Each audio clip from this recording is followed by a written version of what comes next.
In the spirit of reconciliation, New South the traditional custodians of country throughout Australia and their connections to land, sea and community. We pay our respect to their elders past and present and extend that respect to all Aboriginal and Torres Strait Islander peoples today. Now we're actually going to start with the old. This is the system of recording police service records changed quite a bit over time. When they had the great reorganisation of 1862, they started to use these large volume registers, and the information would more or less come across to you like this. You may have ordered this if you order pre-1913 registers, and what you get is a wide range of information, but it's like a line of information under different subjects such as religion, calling, appearance, and so forth.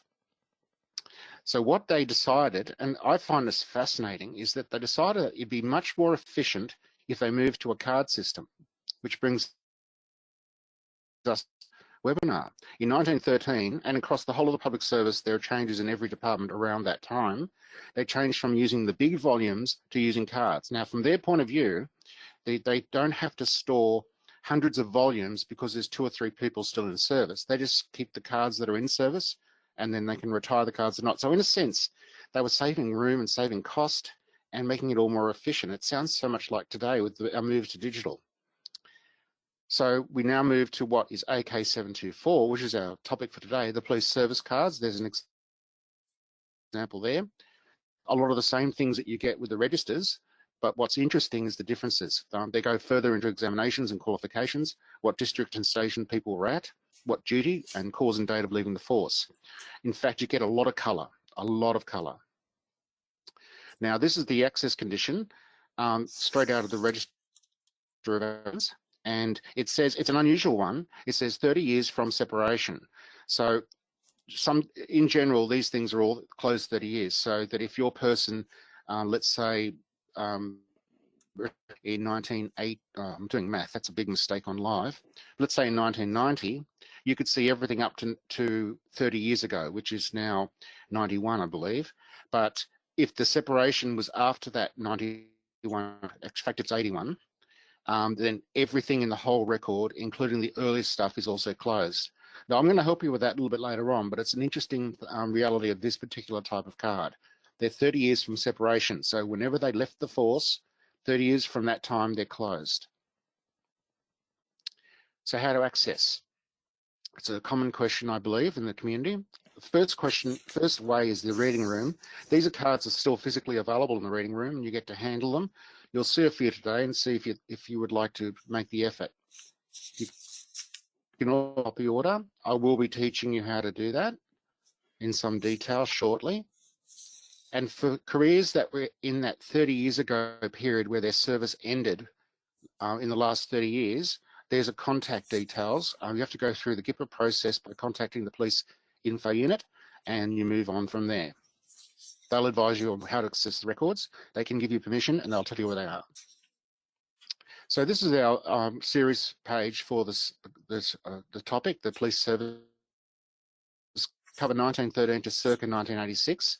And so that shows you that they peter out over time and then they eventually move to a different system. So let's have a little case study, how to access. I've got a name of a policeman that I actually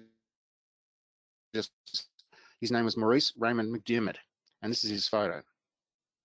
Now I got this off the police website, so it's not something in our collection, but I thought I'd give a little bit of colour to the presentation. Research is meant to be fun.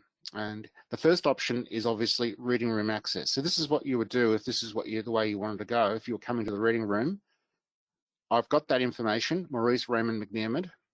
Okay, now I need an item listing now because these cards are organised alphabetically into boxes.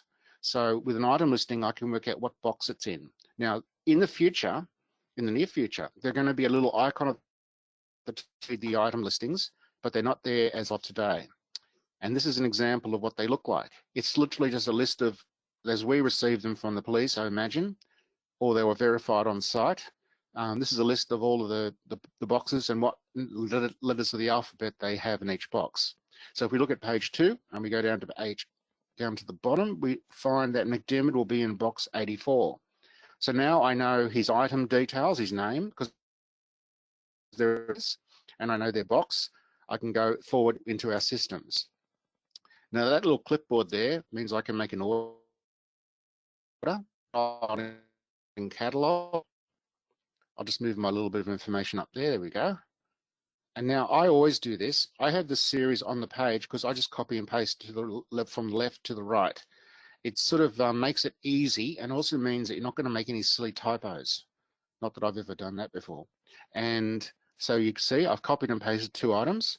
The third item we don't need, and this is something where you have to pick these things up as you're going. Because they're organized by surname, we do not use item file number in our systems. But we do use the container, which we have, and we do use the name. So now you can see I've set you up for a perfectly good order. We have the series, we have the box. So I add this item and then finalize request list. Now I'll stop here because we go into your own information. You have to pick a date, you have to make a booking, and so forth. And I'll add, we do have an opening date coming as the whole of the government public service opens up. So this is now in the radar of a possibility if you choose to look at these records.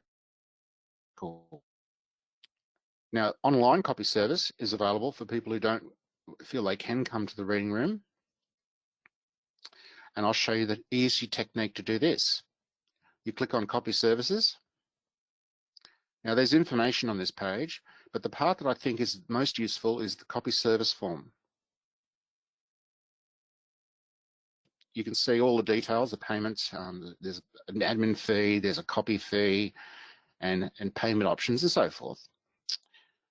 But what we're going to do is we go down, and if you can see here, these are the standard ordering services that we offer. And one of them is now, which was added several months back, and if it's longer, it's because I'm losing track of time, is the professions and occupations cards. On here, I put the name, and then I select the series. And we know the series, it's AK724 New South Wales Police Service Cards. And of course, everything I'm showing you now applies to all of those other employee types at this time and will improve over time. We also have the box number. I just thought I forgot to mention that. And then we go to continue the checkout, proceed, and now checkout. There's the price down the bottom on the right, into your billing information. So I'll stop there. So they're the 2 ways to access the card. One is to handle the original record, and one is to have the copy of the original record sent to you. Yeah. It's time to have a look. What do we get? Well, everybody gets 2 cards. They're 2-sided. So you have a front side and a back side. And in general, there's information on both sides. There may be exceptions to that rule, but I think in general there are. And there are very often 3 and 4 cards to go with the person, including this one as an example. Now, if you look at the top, you've got the date of birth, you've got the height, hair color, complexion, whether he's married or single, his previous callings, which I think is very interesting. He was a carpenter. In this case, he was a carpenter and a machine operator for something along the lines of 9 years. And if you look over to the left and in the center pane, he applied for different examinations and qualifications, and he failed to become a constable 4 times before succeeding in 1962. And if you look at the bottom, the third pane, the 3rd level down, you can see that he was promoted to constable first class in 26 of the 9th, 1962. Excuse me. He went for the 3rd class sergeant, and he failed 5 times there through to 1971. On the right hand side, you've got a first battalion, and I won't go too much further than that. You get a lot of really good detail in these sorts of cards, but what is, I think, remarkable about them is they go further, much further, and they go further than most of the other cards. In this case, we also get a list of the different stations he was appointed to and the dates, what level of duty he had. Seems to have moved around, West Kempsey at some time. You get also training details down the bottom, appointments, rules, And in this case, he is one of the ones that has an extra card. Now, as a rule, the longer the person was in the service, the more details you'll get on the card, which is logical. His third page is this one. He's passed a typing test. Now, in this case, I've picked a serviceman who died in duty. So he was highly commended posthumously for his outstanding courage and devotion to duty class Riley. And it goes on into details. But basically, he entered a house at Toongabbie, and he was responsible for dealing. He was armed and had earlier that day murdered his brother. So he was fatally shot by Clark while trying to effect his arrest, and he was posthumously promoted to the rank of Sergeant Second Class, or from Sergeant Second Class to Sergeant First Class. So he made it to Sergeant. Now it goes on. He got an award, so I thought I'd show you one of the medals that he got. And now we move to the next person I'm going to show you. Now, I'm going to show you 3 different types of cards, just so that you get a bit of variety and experience. This is one of the first to join the police force in 1915. And this is her card. A little bit more basic than the last one. It's from a different time frame entirely. One is the 60s, 1960s, one is 1915. But it follows much of the same formula, just different format. She's a footwoman in police. She's a 25 height, and so all the usual things. Her previous callings, she was London Health Department for 2 years and State Children's Relief Board for 8 months. Church of England. Now on her second page, this is actually interesting in terms of if I was a family historian researching this particular detail, I really would like to look into it, because it says she was reprimanded and discharged for refusing to obey a legitimate order given to her by her superior officer, Special Constable, and to which she was to go to Central Police Court to go to the railway station, and replied, "I won't do anything of the kind, I'm going to stay here." So I think there's 2 sides to every story. I think it would be lovely to find the other half of that story, but I'll leave that to historians and curious people out there who'd like to try and research these things. Our third person and our final example is Eric George Bailey. I found him on Dictionary of Biographies. I think that photo fits the formula of my talk today, so I'm going to cut it out and move it over. Yep, there we are. Whoa, I haven't changed the name. There we go, it's a mistake. Now, if you see there, his name is Eric George Bailey, and it gives all the same details as we had for the last one. So this is a card from the 1930s, and it's very similar in format to the 1960s. You can see the dates he was promoted. You can see he also got the first aid certificate, the bronze medallion. Cards tell us a story behind a story, by the way, because it tells us how the police think. They do want people to get the bronze medallion. They do, because it has a life-saving column. They do want people to get the first aid certificate because they have an assistant ambulance column and a motorcyclist column and a motor driver column and so forth. So it sort of, in a sense, tells us what they valued in the police force and also where our person particularly measured up. Now, an interesting thing on this example I thought I'd highlight, a Zoom thing, is the 2 numbers. Now, very often I get calls from people saying they have the police number, and in the past, those police numbers have not matched the records that we have, and I'll explain to you why that would be. Up there you see the service number. That is actually the number that is used as the police number in the records, and therefore in our archives, and that's the number that would apply. But the number that people generally have is from photographs, and that is the second number, which they call the collar number. Now, if you look at the photo on the left,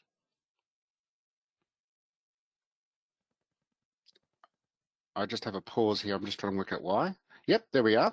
If you zoom in, it gives the number. Now, in this case, so it's 2382. That's his collar number. And as you can see, it's called the registered number up there on the card. And unfortunately, though, they're not registered by collar numbers. They're registered by service numbers.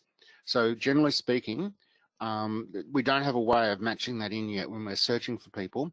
But as they're alphabetically organized, there's no great need. On the second page, we can see his places that he went into the country: Deniliquin, Balranald, Moruya, Blaney. Spent most of his time in the country.